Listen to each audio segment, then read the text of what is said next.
Di bawah raja ada Wesya, kastanya pegawai negeri, nggak boleh ngomong agama. Di bawahnya ada Sudra, itu petani pedagang, nggak boleh ngomong agama. Pedagang isek ngurusin dunia kok ngomong agama, nggak boleh. Di bawahnya ada Paria, nah Paria itu pengemis, nggak boleh ngomong agama, pengemis kok ngomong agama.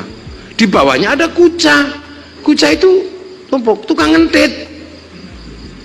Ya, yang ngentit bansos lah, Kuca itu. Kuca itu tukang ngentit. Di bawahnya ada Meleka, Meleka itu maling tapi kalau ketahuan lari. Di bawah Meleka ada Candala, maling tapi kalau ketahuan berani begal. Semua tidak ada yang boleh ngomong agama. Makanya ketika ada yang cerita bahwa Islam Indonesia disebarkan oleh saudagar, nggak jalan, buktinya nggak ada.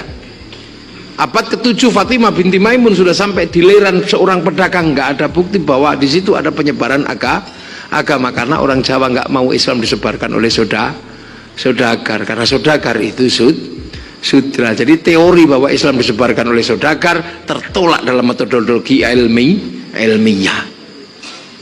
Lah kenapa wali? Ya yang punya kedudukan setara dengan Brahmana itu wali. Wali itulah khaufun alaihim walahum yakin, nggak ada ketakutan, nggak ada kekhawatiran apa-apa, karena punya sistem online sendiri terhadap Allah. Setelah Rasul dia punya sistem online sendiri. Qalu rabbuna Allah tsumma istaqamu tatanazzalu alaihimul malaika alla takhafu wa la tahzanu.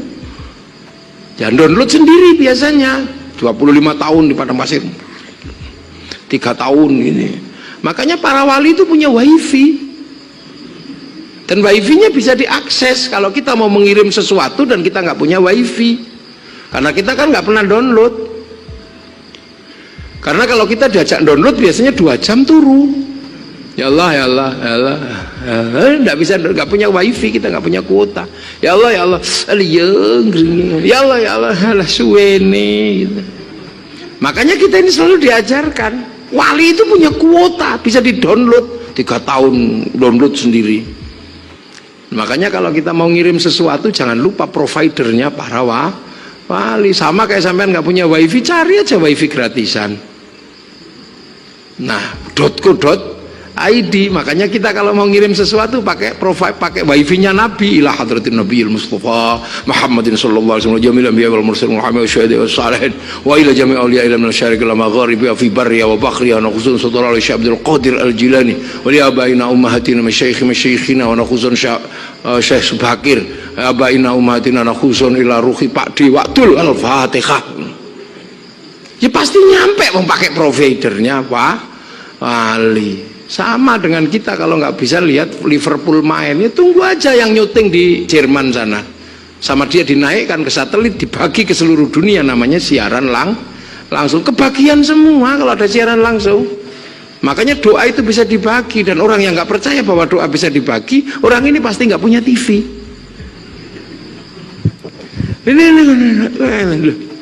Wali yang punya konsep setara Brahmana itu wali, dan Brahmana itu sakti karena dekat dengan Sang Hyang Widi.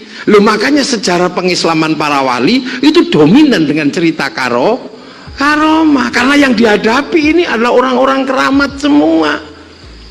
Brahmana itu hujan gimana itu luka sobek itu yang hilang. Loh, yang bawa Islam ya harus wali yang punya karomah. Setingkat di bawahnya adalah kiai punya mauna.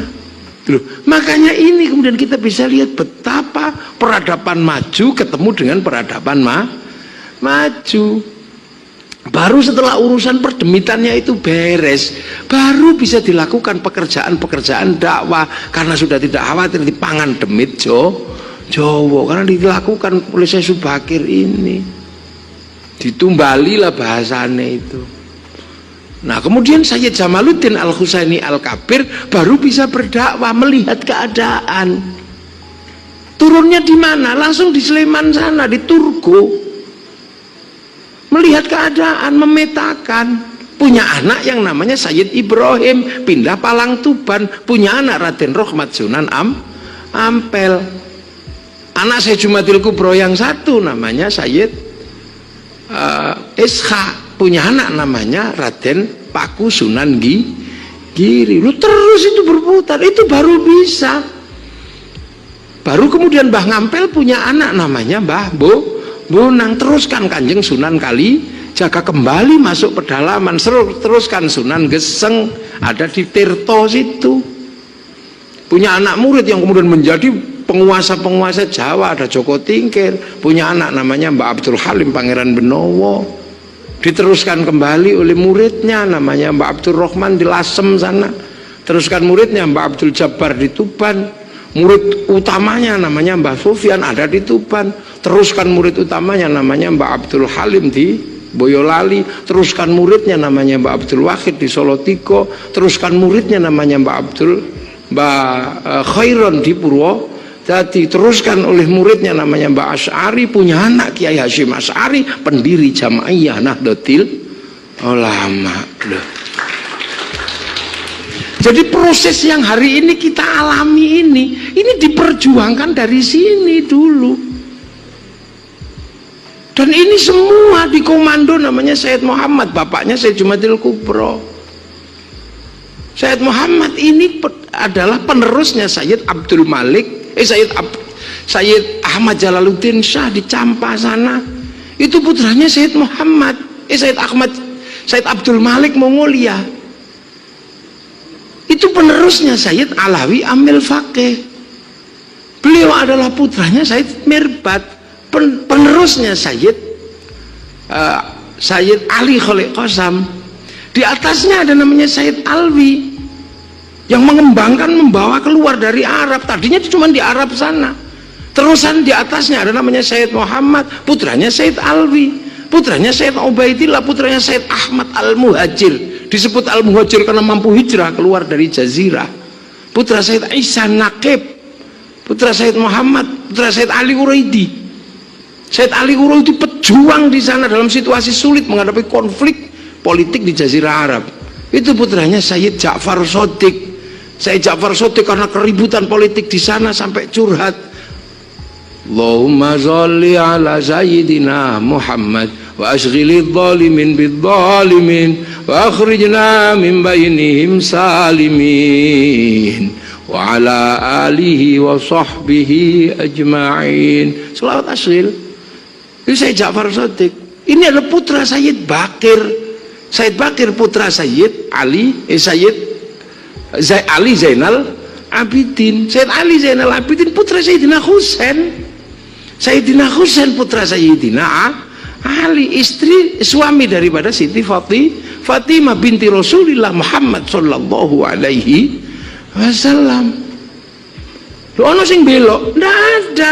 Karena dari jalur Sayyidina Husain yang terbunuh di Karbala, maka Islam di Indonesia mengenang peristiwa itu. Bulan Asyura disebut bulan Suro. Karena itu bulan duka, maka orang Jawa tidak mantu, tidak menikahkan anak.